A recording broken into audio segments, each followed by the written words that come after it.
Yo, Vapor Man here. And if you haven't heard the talking point, the flavor of fruit leads to children smoking, it's a lesson in mental gymnastics. And like any form of exercise, if you don't use those muscles, they tend to atrophy. So I would like to introduce a counterpoint, which is milk is a gateway to cocaine. Now you'll excuse Vapor Man while he mixes his own e-juice because apparently there's not enough hours in the day. Vapor Man has to mix his own e-juice in this country. Milk is something that we give to children because apparently it has calcium in it, and calcium is good for bone growth. Now, one of the other things we do with milk is we put it with sweet cereals. Some of these cereals have chocolate flavors. Ever heard the phrase, just like a chocolate milkshake, only crunchy? This teaches children that chocolate milk is perfectly fine and acceptable to drink.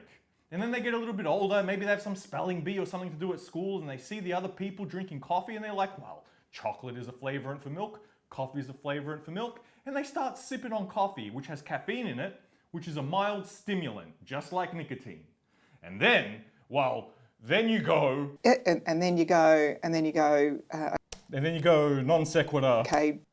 Now I'm in university. Now I need a little bit more caffeine to help me get through my studies here. And you start just getting rid of the milk and start just having those espresso shots, just a nice quick hit of caffeine. And after a while, well, 5, 6, 7 shots of caffeine aren't enough. So you switch to something a little bit stronger than the mild stimulant of caffeine. You switch to speed, meth, ice, and eventually, yes, cocaine. Now, if this sounds like a ridiculous argument, it is. And so is the idea that fruit flavors will lead children to smoking cigarettes.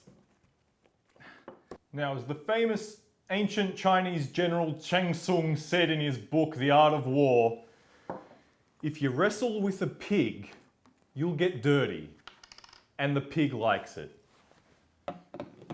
If you don't know, now you know.